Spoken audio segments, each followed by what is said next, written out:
समजा गुंतवणुकीसाठी एकदम मोठी रक्कम हातात आली, मग काय करणार? सगळे पैसे एकाच वेळी गुंतवायचे की मग थोडे थोडे करून टप्प्याटप्प्याने? चला, आज गुंतवणुकीच्या याच दोन मुख्य पद्धतींना जरा जवळून आणि सोप्या भाषेत समजून घेऊया. विचार करा, अचानक कुठून तरी वारसा हक्कानं किंवा एखादा मोठा बोनस म्हणून मोठी रक्कम हातात आली. मग सगळ्यात पहिला आणि मोठा प्रश्न मनात येतो, या पैशांचं करायचं काय? गुंतवायचे कसे? आणि इथेच खरी गंमत आहे. मनात एक भीती असते की अरे सुरुवातीलाच काहीतरी चुकलं तर. आणि खरं सांगायचं तर हीच भीती आपल्याला अनेकदा योग्य निर्णय घेण्यापासून मागे खेचते. तर मग आजच्या या विश्लेषणामध्ये आपण काय काय बघणार आहोत? आपण सुरुवात करूया गुंतवणूकदाराच्या या द्विधा मनस्थितीपासून. मग बघूया एकरकमी गुंतवणुकीचा पर्याय काय सांगतो. आपलं मन याच्या अगदी विरुद्ध का विचार करतं तेही समजून घेऊ. मग SIPची ताकद काय आहे आणि शेवटी सगळ्यात महत्त्वाचं, आपल्यासाठी योग्य निर्णय कोणता. चला तर मग सुरू करूया पहिल्या भागापासून. गुंतवणूकदारासमोरचा तो मोठा प्रश्न, एकदम मोठी उडी मारायची की छोटी छोटी पण खात्रीची पावलं टाकायची?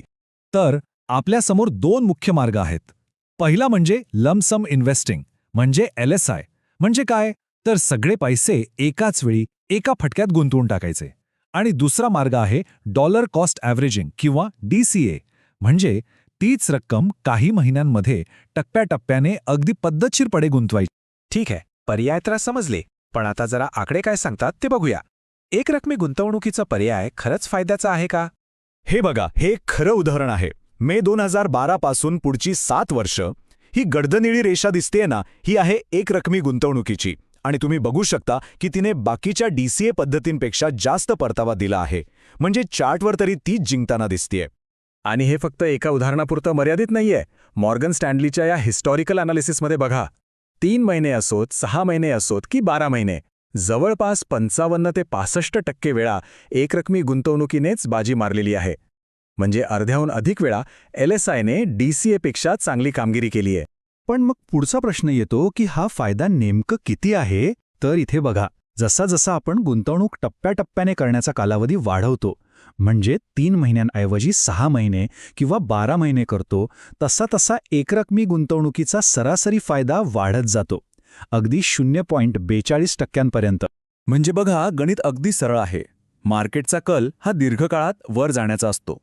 त्यामुळे जितके जास्त पैसे, जितके जास्त काळासाठी मार्केटमध्ये असतील, तितके चांगले परिणाम मिळण्याची शक्यता जास्त. सोपं आहे नाही का? पण जर गणित इतकं सोपं आहे, तर मग सगळेच एकरकमी गुंतवणूक का करत नाहीत? इथेच तर खरी मेक आहे. कारण आपलं मन ते गणिताच्या भाषेत विचार करत नाही. चला, या निवडीमागचं मानसशास्त्र समजून घेऊया. ही आहे प्रॉस्पेक्ट थिअरी. याचा सोपा अर्थ काय? तर आपल्याला 100 रुपये मिळाल्यावर जेवढा आनंद होतो, त्यापेक्षा 100 रुपये गमावण्याचं दुःख दुप्पट असतं. तोटा आपल्याला जास्त बोचतो. आणि याचमुळं काही गोष्टी घडतात. म्हणजे बघा, आपण सुरुवातीच्या रकमेलाच चिकटून बसतो. तोटा होण्याची भीती आपल्याला इतकी वाटते की आपण जास्तच सावधगिरी बाळगतो. आणि निर्णय चुकल्यावर होणाऱ्या पश्चातापाची भीती तर आहेच. ह्या सगळ्या भावनांना सांभाळण्यासाठी मग टप्प्याटप्प्याने गुंतवणूक करणं जास्त सोपं वाटतं. आता या सगळ्यातून एक अतिशय महत्त्वाची गोष्ट समोर येते, ती म्हणजे सवयीची शक्ती. म्हणजेच सिस्टमॅटिक इन्व्हेस्टमेंट प्लॅन्स किंवा आपल्या सर्वांचे लाडके SIP. तर SIPचे पण 2 मुख्य प्रकार आहेत. एक आहे स्टॉक SIP, म्हणजे आपण स्वतः ठरवून ठराविक कंपन्यांचे शेअर्स दर महिन्याला खरेदी करतो. इथे कंट्रोल जास्त पण जोखीमही जास्त. आणि दुसरा आहे म्युच्युअल फंड SIP.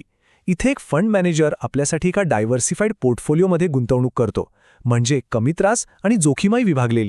पण SIP इतके प्रभावी का ठरतात? पहिलं कारण म्हणजे रुपी कॉस्ट ॲव्हरेजिंग. म्हणजे मार्केट खाली असताना जास्त युनिट्स आणि वर असताना कमी युनिट्स विकत घेतले जातात. दुसरं चक्रवाढीची शक्ती, ज्यामुळे पैशावर पैसा वाढत जातो. आणि सगळ्यात महत्त्वाचं, हे गुंतवणुकीला स्वयंचलित बनवतं, त्यामुळे भावनेच्या भरात निर्णय घेणं टाळलं जातं. आणि हा आकडा बघा, 92%. हा आकडा काय सांगतो? तर ज्या गुंतवणूकदारांनी आपली SIP निवृत्ती किंवा मुलांचं शिक्षण अशा एखाद्या ध्येयाशी जोडली, ते 92% लोक त्यात टिकून राहिले.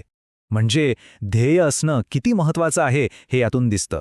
तर मग आपण परत मूळ प्रश्नावर येऊया. योग्य निर्णय कोणता? एका बाजूला गणित आहे आणि दुसऱ्या बाजूला आपलं मन. एक गोष्ट लक्षात ठेवली पाहिजे, एकरकमी गुंतवणूक करा किंवा टप्प्याटप्प्याने, पण शिस्तबद्ध कृती करणं हे जास्त विचार करून काहीच न करण्यापेक्षा नेहमीच चांगलं. कोणतीही कृती न करणं हेच खरं नुकसान आहे. तर अंतिम निर्णय काय? बघा, कागदावर किंवा आकडेवारीनुसार एकरकमी गुंतवणूक अनेकदा जिंकते, पण डॉलर कॉस्ट ॲव्हरेजिंग किंवा टप्प्याटप्प्याने गुंतवणूक करणं हे मनाच्या शांतीसाठी चांगलं आहे. ते आपल्याला पश्चातापाच्या आणि नुकसानीच्या भीतीपासून वाचवतं. आपलं ध्येय परफेक्ट टायमिंग साधणं नाही, तर मार्केटमध्ये टिकून राहणं आहे. त्यामुळे सर्वात हुशारीची योजना ती नाही जी सर्वाधिक परतावा देईल, तर ती आहे जी आपण सातत्याने न डगमगता पाळू शकू. आता विचार करा, आपली अशी कोणती योजना असेल